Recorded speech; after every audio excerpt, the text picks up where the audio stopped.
bago ka magbitaw ng salita na napakahalaga, na sabi ko nga ay ikukulong na ng tao ang kanyang sarili, ang kanyang buhay sa pangako at sumpa na ibibigay, ipapangako, isusumpa mo sa kanya, sikapin mo na mapanindigan ito. Because every promise is a big thing. It's a big word. A promise can either make something or break everything. Ito'y literal na nakabubuo, nakadudurog ng buhay ng tao. At ang isang kawawang nilalang na nabiktima ng pangakong hindi sa kanya pinanindigan ay parang isang taong ang hawak ay salaming kababasag pa lamang. Habang dumurugo ang kanyang mga kamay, ay pinagmamasdan naman niya kung papaanong waribay nagkapira-piraso ang iba't ibang parte ng kanyang buhay, na hindi niya na malaman kung papaano bubuin niyan nang hindi kasama ang taong nangako sa kanya na dapat ay bubuo rin ng mga pangarap na yan. Kaya, hindi po pwedeng agad mabuo ng isang sorry, kahit gaano man kasinsir ang sorry na yan. Kasi may buhay na naistorbo eh. May buhay hindi man nasira. May mga panahon sa buhay na yan na nasayang.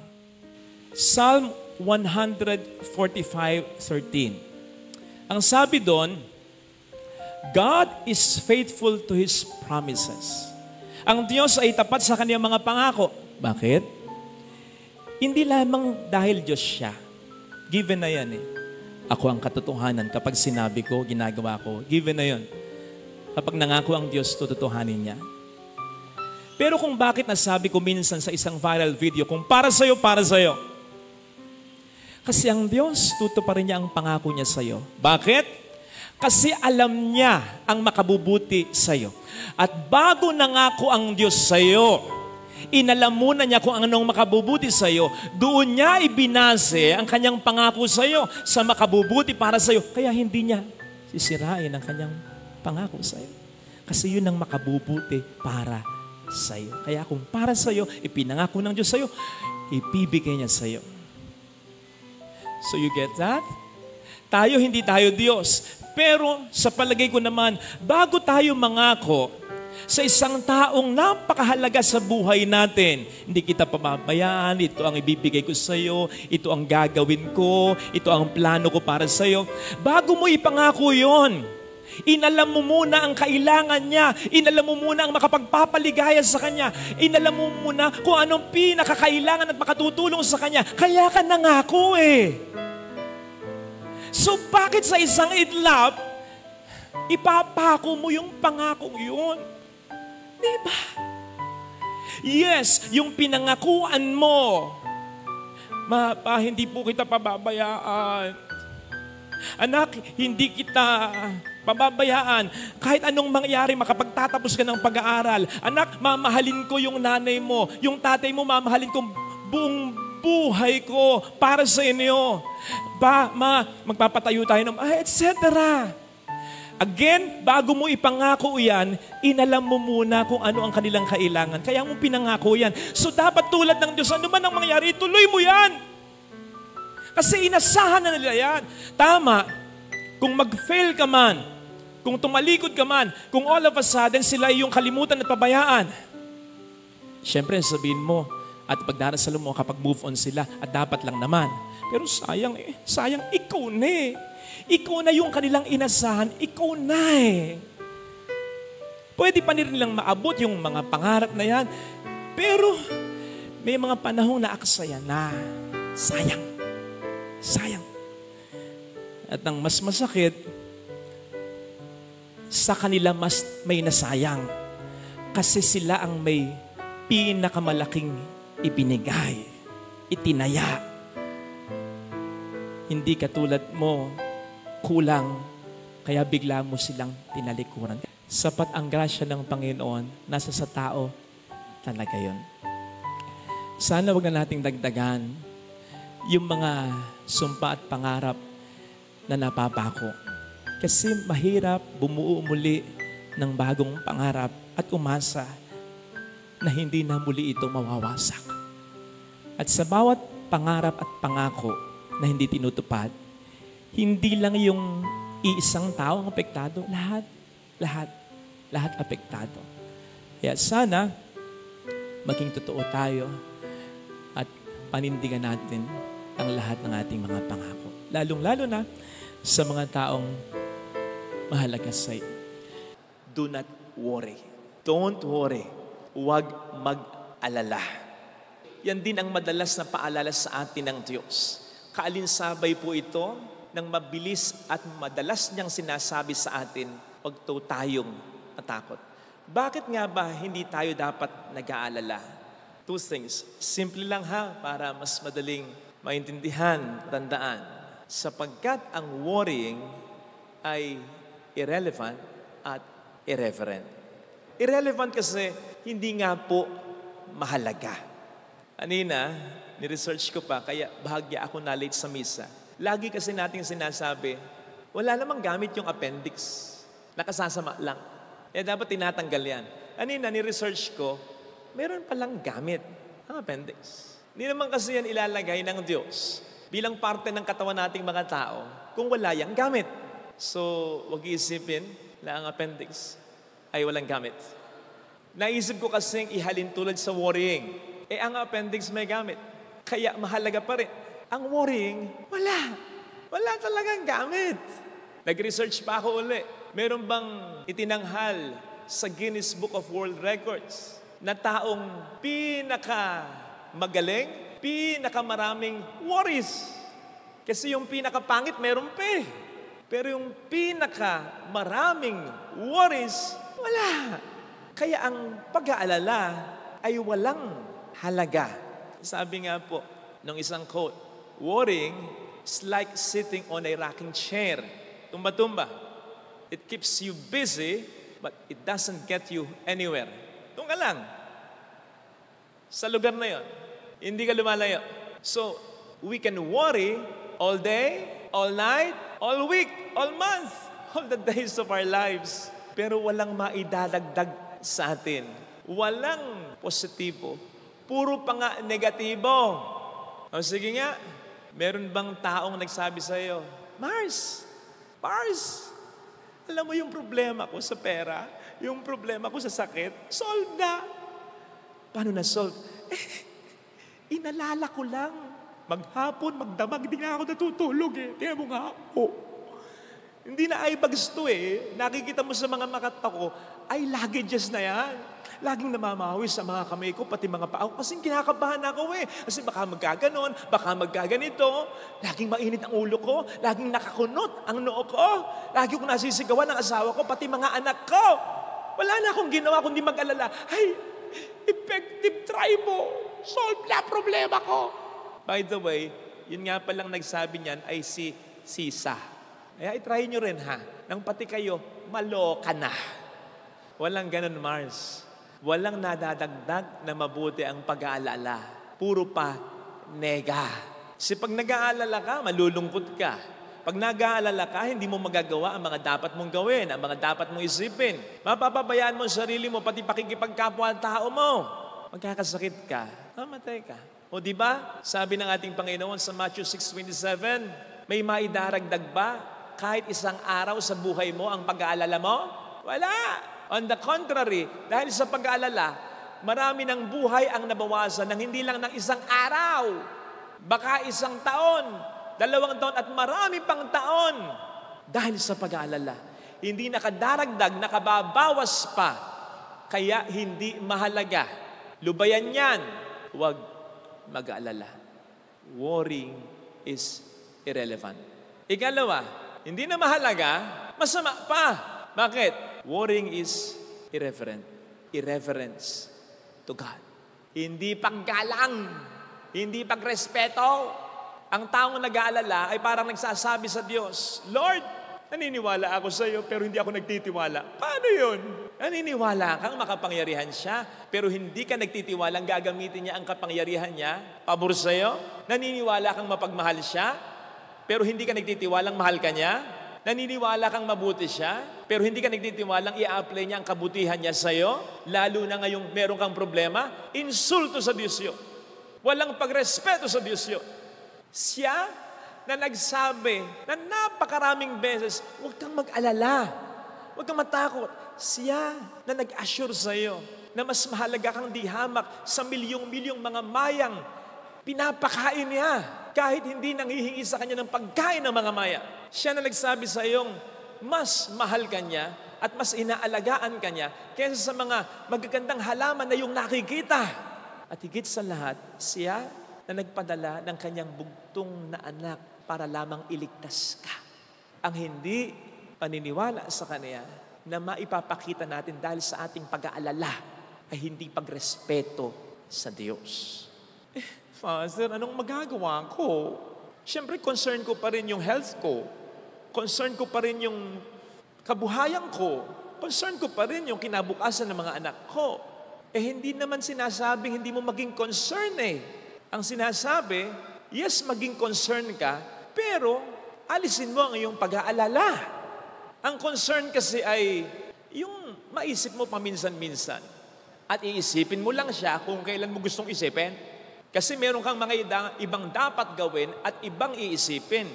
Kasi may ibang buhay ka rin. Concern mo kasi, alam mo, aware ka, and you are dealing with it, much more you are praying for it. Pero yung worry, wala kang control. Ginagawa mong pagkain. Kung si Kristo, doing my Father's will is the food that sustains me. Ikaw, worrying is the food that sustains me. Pero hindi ka binubusog, nilalaon, ginugutom, pinapahina ka pa. Ang pag-aalala mo, kinakarir mo ang pag-aalala mo. So sabi nga, when it comes to concern, we own our concern. When it comes to our worry owns us. Hindi dapat ganon. At ang sikreto doon, ay yung sinasabi po sa 1 Peter 5:7. Ang sabi ni San Pablo sa 1 Peter 5:7, cast all your cares to God because He cares for you. Ibigay mo ang lahat ng concerns mo. Ibigay mo ang lahat ng worries mo. Ibigay mo ang lahat ng anxieties mo. Yung mga causes nito sa Diyos. Why? Because He cares for you. Father, ginagawa ko naman yun Kapag nagdarasal naman ako, sinusuko ko sa Kanya ang lahat. Ayun naman pala bakit ka pa rin nag-aalala? Kung binigay mo sa Kanya, bakit pag alis mo dito, dala mo pa rin yung mga isinuko mo sa Kanya? Ibig sabihin nun, hindi mo talaga binigay sa Kanya ang lahat. We are missing that most important word doon sa 1 Peter 5:7. All your cares, cast all of them. Hindi sinabing, cast yung 99.9% cares mo. Hindi. Cast all your cares to Him. Lahat ibigay mo sa Kanya. Sapagkat sige ka, kapag yan ay hindi mo ginawa, nag-aalala ka na, sabi ko nga, ikakasala ka pa. Alam po ninyo, ang sabi dun sa mga naunang bersikulo, in fact, isang bersikulo lang, sa 1 Peter 5:7, o ano yung po yung nauna? 1 Peter 5:6. Ang galing.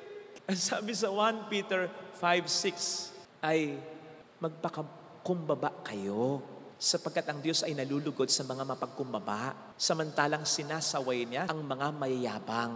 Something like that. It's about humility. Pagpapakumbaba. Magkadugtong po yan. Ang sabi sa 1 Peter 5:6, magpakumbaba. Ang sabi sa 1 Peter 5:7, cast all your cares to Him. Kaya, casting all our cares to God is humility. While carrying all our cares or some of our cares ay pride.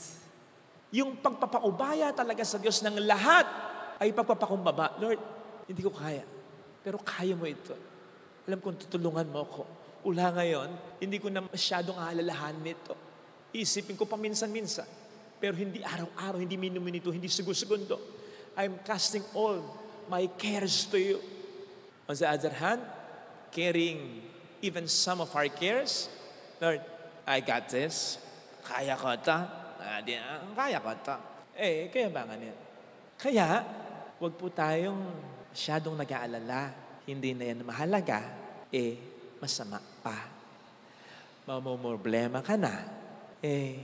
Hindi ka pa kalugod-lugod sa Kanya. Diba? Double suffering yun. Kinakailangan mo ng tulong, hindi pa nalulugod sa iyo ang Panginoon. Ito sana ang ating makita, mga kapatid, sapagkat lahat tayo may mga alalahanin sa buhay, ibigay natin ang lahat ng alalahanin na ito sa Diyos. Upang alalahanin man natin ay paminsan-minsan lang, sapagkat alam natin, ito ay inaalala at ginagawa na ng paraan para sa atin ng Diyos.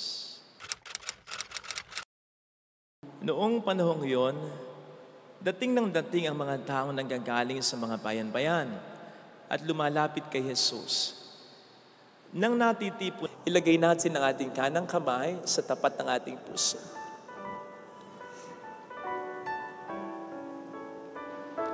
Maayos rin ang pamilya. Makikita rin nila ang iyong halaga. Kung ano yung hinihiling mo, pwedeng hindi mo makuha ngayon, pero in His time, in His way, mangyayari yan.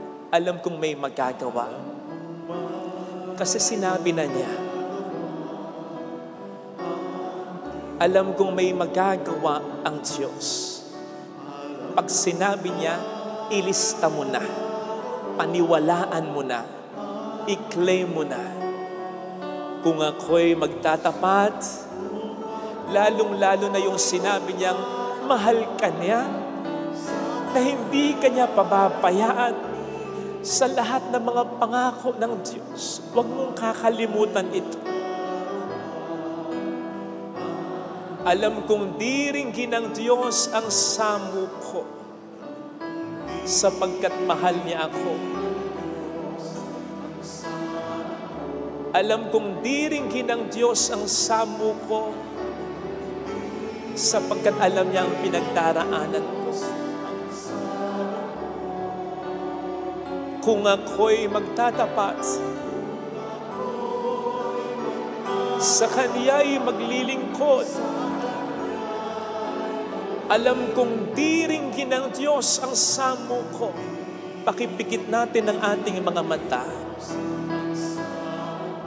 Panginoon, pasensya na kung may mga pagkakataong nagdududa ako sa iyo.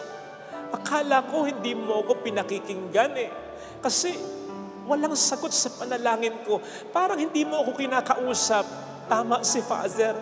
Nasabi mo na Dapat ulit-ulitin ko na lang yon sa isip ko sapagkat doon ko maipapakita ang pananampalataya ko sa iyo. Na sa iyong paraan, sa iyong panahon, mangyayari ang mabuting pangako mo sa buhay ko at sa pamilya ko. Pasensya na, Panginoon, ha? Pasensya na. Sana tulad ni Pedro na na-deny ka ng kahit 3, tuparin mo pa rin ang magandang plano mo. Hallelujah. Sa buhay ko. Hallelujah. Siya ay muling babalik sa atin. Hindi niya tayo iiwan. Hindi kanya pababayaan. Paniwalaan mo yan. Hallelujah. Yung sinasabi ng lyrics ng awiting ito, mayroong magandang mangyayari sa iyo. Alam kong diringgin ng Diyos ang samo ko. Alam kong may magagawa ang Diyos. Lahat ng ito, hindi invento. Nasa Bible lahat ito. Kaya sabihin mo, claim mo ang awiting ito. Mayroong magandang mangyayari sa buhay mo. Kung lalapit ka kay Jesus, huwag kang mag-give up. Kahit konti na lang ang nakakapit sa pananampalatayang yan, huwag mong ibibigay sa diablo yan. Laban. Laban lang. Sustain it. Basta huwag kang susuko. Kahit na kung minsan nangihina ka, basta lumaban ka. Kahit na hindi ka na makasuntok, basta huwag mong ibibigay sa demonyo ang laban ng buhay mo. Alam kong may magagawa ang Diyos. Alam kong may magagawa ang Diyos.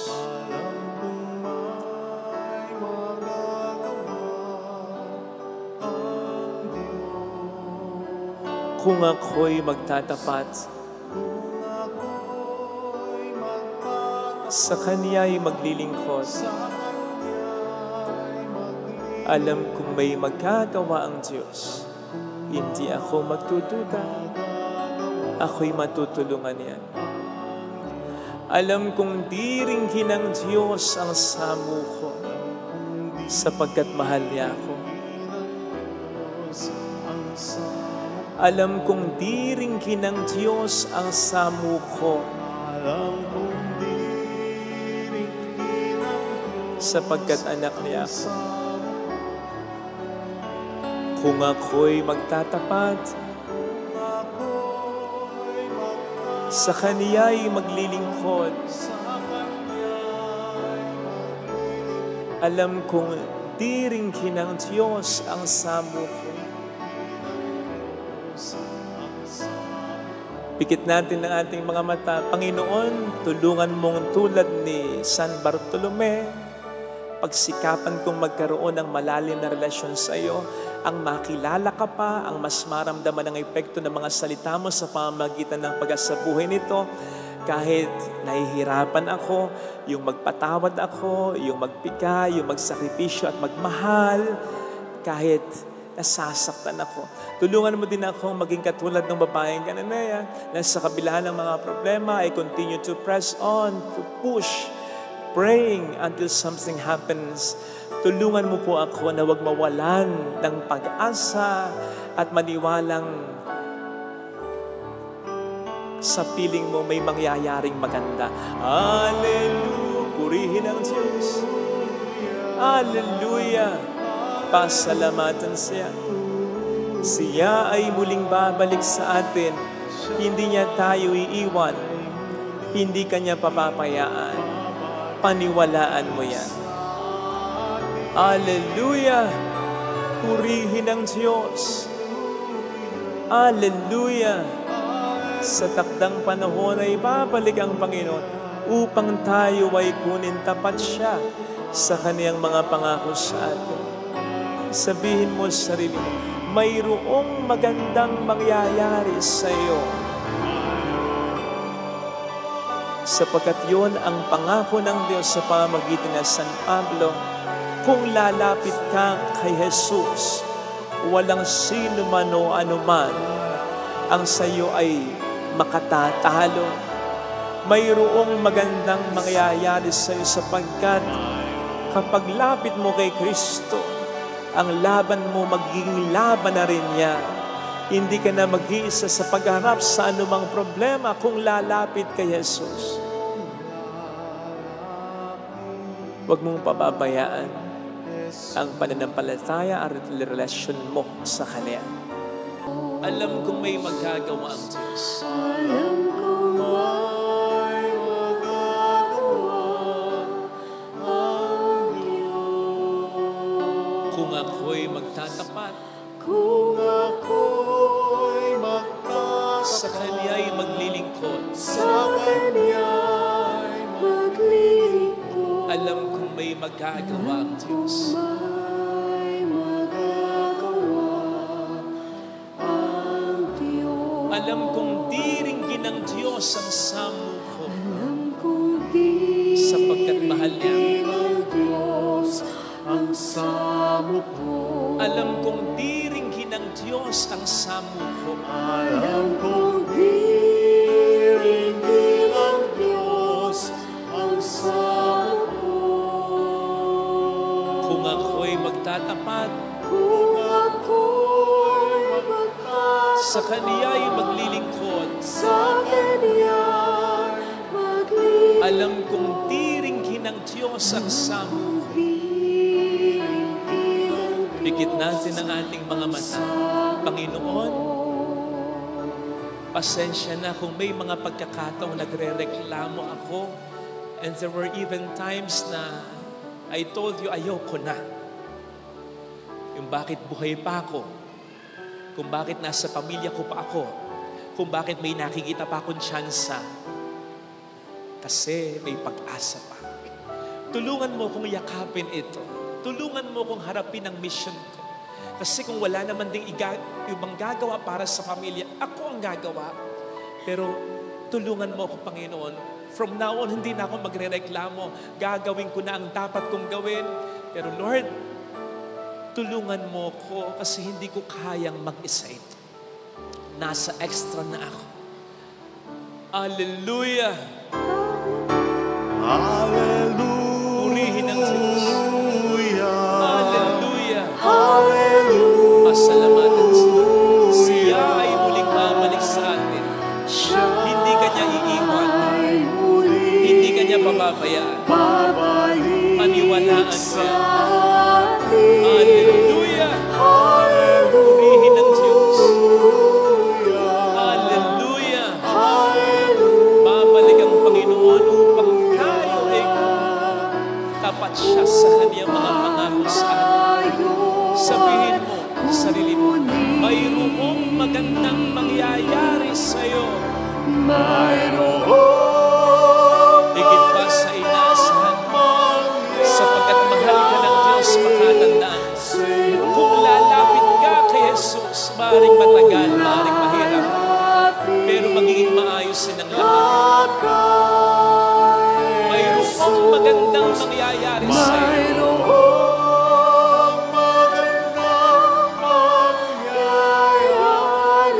Kung lalapit kay Jesus,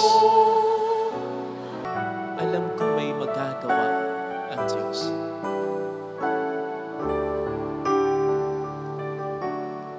Alam kong may magagawa ang Diyos.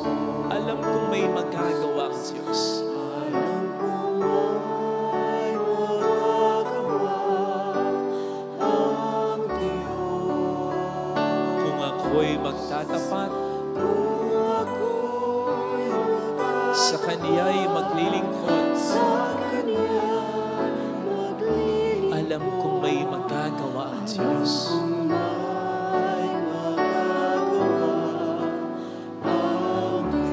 Alam kong di rin kinang Diyos ang sama, sapagkat mahal niya. Alam kong di rin kinang Diyos ang sama, sapagkat anak niya.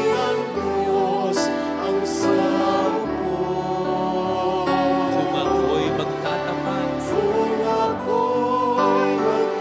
sa Kaniya'y maglilingkod, alam kong di rin kinang Diyos ang sama. Pikit natin ang ating mga mata. Panginoon, tulungan mo po ako maging mabuting tao sa grasya mo, sa pagpapala mo, at sa pagpapahalaga din sana ng mga taong malapit sa akin, ng mga dahilan kung bakit naman ako nagninegosyo, nagtatrabaho, at nagpapakabuting tao. Sana maramdaman kong ito'y na-appreciate nila. Sana maramdaman ko ang pagpapahalaga at ang kanilang suporta, sapagkat aaminin ko, there are times na papagod din ako, nahihirapan din ako, at naghahanap din naman ako. Salamat, Panginoon, digin mo ang panalangin ko. Hallelujah! Purihin ang Diyos na hindi nagugulat. Hallelujah! Pasalamatan siya. Siya ay muling mamalik sa atin. Hindi niya tayo iiwan. Hindi niya tayo pababayaan. Paniwalaan. Hallelujah! Purihin ang Diyos.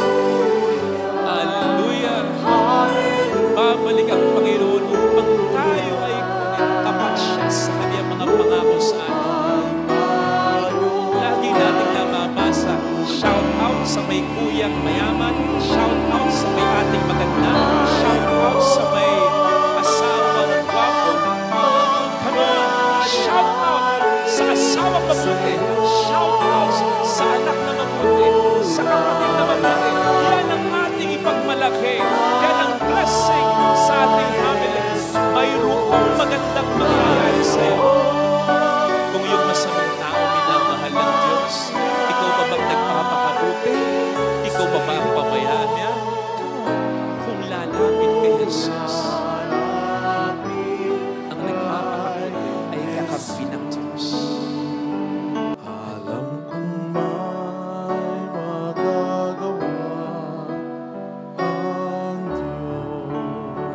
may magagawa, Diyos.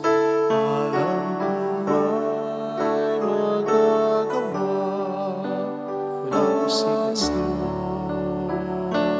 kung ako'y magtatapat. kung ako'y magtatapat Sa Kaniya'y maglilingkod. sa Kanya'y maglilingkod. Alam kong may magagawa ang Diyos. Alam kong may magagawa ang Diyos. Alam kong diringhin ng Diyos ang sabi Alam kong di sapagkat mahal niya. ng Diyos ang samo ko.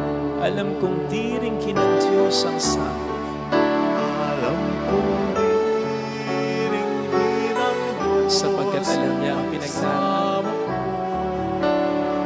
Kung ako'y magtatapat, Kung ako'y magtatapat sa Kaniya'y maglilingkod. sa Kanya'y maglilingkod. Alam kong diringhin ng Diyos ang sabi.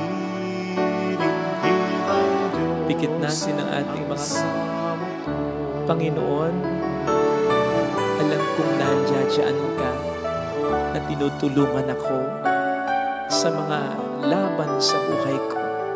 Salamat, Panginoon, hindi ako nandito ngayon. Hindi ako buhay ngayon. Hindi ako lumalaban hanggang ngayon kung hindi mo ko tinutulungan. Salamat sa guidance, sa pagpapala mo. Tulungan mo lang po ako patuloy. At sana kahit paminsan-minsan makaramdam din naman ako ng suporta mula sa mga tao sa akin ay mahalaga, lalo na sa aking pamilya, sapagkat sila naman din ang dahilan kung bakit ako bumabangon at patuloy na lumalaban tuwing umaga. Hallelujah! Purihin ang Diyos. Hallelujah! Pasalamatan siya. Siya ay muling babalik sa atin. Hindi niya tayo iiwan. Hindi niya tayo pababayaan. Paniwalaan natin. Hallelujah! Purihin ang Diyos. Hallelujah! Sa takdang panahon ay babalik ang Panginoon upang tayo ay kunin tapat siya sa Kaniyang mga pangako sa atin. Sabihin mo sa akin, mayroong magandang mangyayari sa higit pa sa inaasahan sapagkat mahal ka ng Diyos ng Panginoon. Kung lalapit ka kay Jesus, maaaring matagal, maaaring mahal, pero magiging maayos na ng mayroong magandang mangyayari sa hindi sasayangin ng Panginoon lahat ng paghihirap kung lalapit kay Jesus.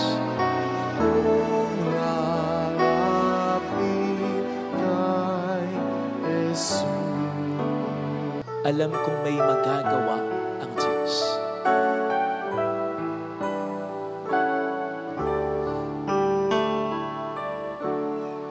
Alam kong may magagawa ang Diyos. Makapangyarihan siya. Alam kong may magagawa walang imposible sa Kanya. ang Kung ako'y magtatapat, Kung ako'y magtatapat sa Kaniya'y maglilingkod, sa Kanya'y maglilingkod. alam kong may magagawa ang Diyos. May magagawa ang Diyos. Alam kong diringhin ng Diyos ang samo ko sapagkat mahal niya. Ang Diyos ang samo ko. Alam kong diringhin ng Diyos ang samo ko Alam kong diringhin ang Diyos sapagkat alam niya ang pinagdaraanan. Kung ako'y magtatapat, kung ako'y magtatapat sa Kaniya'y maglilingkod, sa Kanya'y maglilingkod. alam kong diringhin ng Diyos ang samo ko. Ipikit natin ang ating mga mata. Panginoon, salamat at lagi kang nandyan. upang ako ay tulungan. Napakalaking bagay lalo pat hindi ko ito minsan maramdaman sa mga tao na aking inaasahan. Kaya ang nangyayari, pakiramdam ko, ako na lang ang lahat na nagdadala ng problema sa pamilya. Parang ako na lang yung nangangarap. Pero hindi ko i-give up ang pangarap na ito sapagkat alam ko, ikaw ang nag-insert nito sa isip at sa puso ko. Gusto mo itaguyod ko ang pamilya ko. Gusto mo iayos ko ang pamilya ko. Gusto mo, bago ko mawala sa mundong ito, masigurado kong naaayos ang pamilya ko. Hallelujah! Kaya, pagtsatsagaan ko ito. Hallelujah! Pagtatrabahuhan ko ito, siya ay muling babalik sa atin. Dahil alam ko, ikaw ang mas magtatrabaho. Ikaw ang mas magsasakripisyo. Makikipagtulungan lang ako. One at a time. Hallelujah! Kung ano lang muna ngayon ang kaya ko. Hallelujah! Hindi mo na ako lulundag sa bukas. Babalik ang Panginoon upang tayo ay kunin. Hindi ko pa nakikita yung bukas. Ikaw kitang-kita mo. Kaya ang buhay ko ay sinusurrender ko sa mayroong magandang mangyayari sa iyo.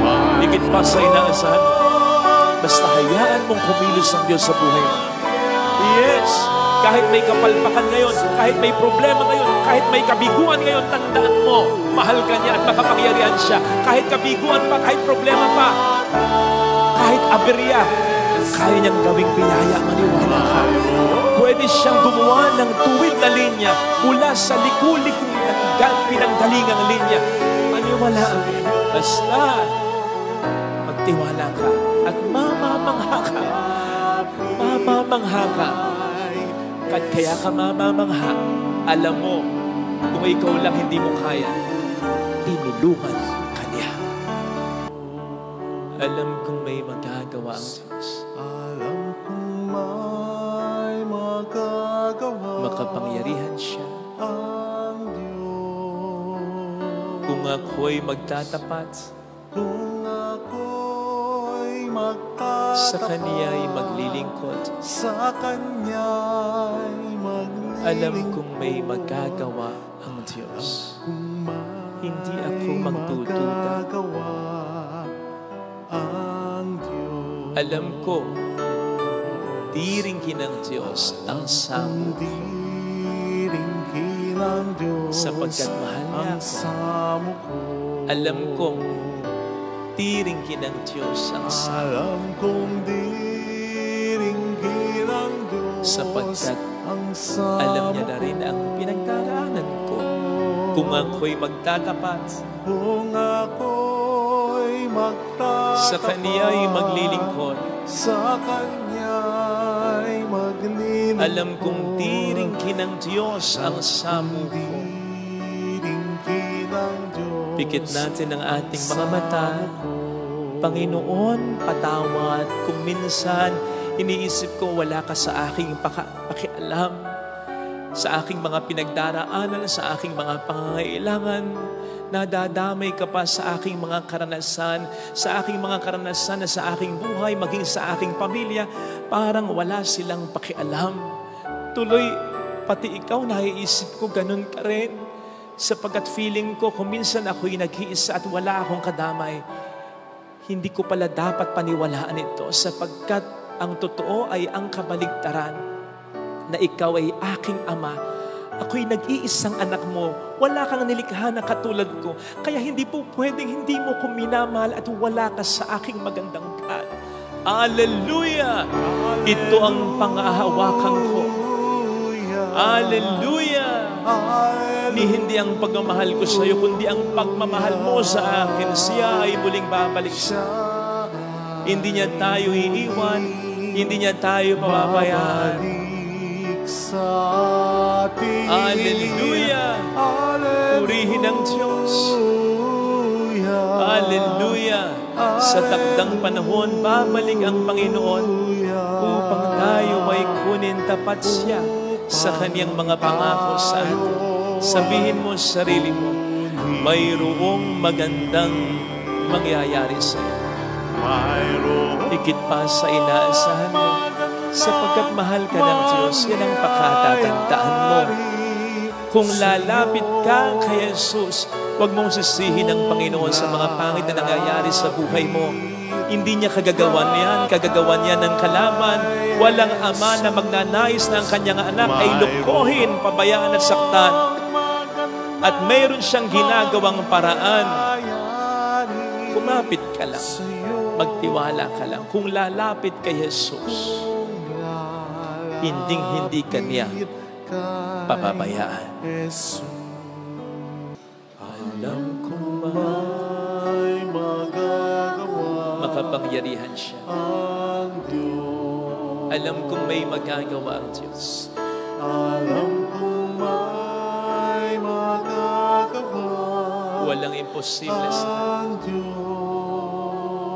Kung ako'y magtatapat, Kung ako'y magtatapat, sa Kaniya'y maglilingkod, sa Kaniya'y maglilingkod, alam kong may magagawa ang Diyos. alam kong may magagawa ang Diyos. Alam kong diringgin ng Diyos Alam kong di ang samo ringgin ang Diyos sapagkat mahal niya. samo ko. Alam kong diringgin ng Diyos ang samo Alam kong di ringgin ang Diyos sapagkat anak niya. ang samo ko. Kung ako'y magtatapat, Kung ako'y magtatapat, sa Kaniya'y maglilingkod, sa Kaniya'y maglilingkod, alam kong diringgin ng Diyos ang samo ko. kung di ringgin ang Diyos Pikit natin ang ating mga mata. samo ko. Panginoon, tulungan mo akong piliin ka araw-araw. Pasensya na sa mga pagkakataong na ipagpapalit kita at hindi ko na ipaparamdam sa iyo ang iyong halaga. Nagkakasala ako, nagkakamali ako, nagkukulang ako. Patawad, Panginoon. Ikaw naman itong talagang nandiyan para sa akin. I love you, Lord. Tulungan mo rin po ako, Panginoon, na maging okay lang. Kahit na ang aking mga pagmamahal at sa sakripisyo, lalo na para sa pamilya ko, ay hindi napapahalaga, hindi nagagantihan. Pero sana rin, Panginoon, mahipo mo ang puso at isipan ng mga mahal ko na pahalaga naman nila yung pagmamahal na ginagawa ko. Hallelujah! Purihin ang Diyos. Hallelujah! Pasalamatan siya. Siya ay muling babalik sa atin. Hindi kanya iiwan. Hindi kanya pababayaan. Paniwalaan mo yan. Hallelujah! Purihin ang Diyos. Hallelujah! Sa takdang panahon, babalik ang Panginoon upang tayo may kunin. Itutuloy at itutuloy niya ang kanyang magandang plano para sa atin. Pero huwag tayong aalis, huwag tayong bibigay, huwag tayong mag-give up. Huwag tayong lilihis ng landas. Mayroong magandang Panginoon.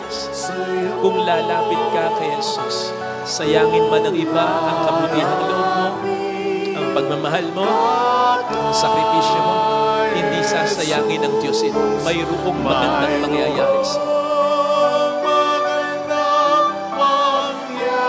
bibihira ang taong mapagsakripisyo at kung magmahal ay totoo, kung lalapit kay Jesus. Huwag mong ipagwawalang bahala ang mga tao ito sapagkat sila ang regalo ng Diyos sa buhay. Papuri sa Ama at sa Anak sa Espiritu Santo. Kapara ng sa unang-una, ngayon na magpakailanman, magpasawalang hanggan. Amen.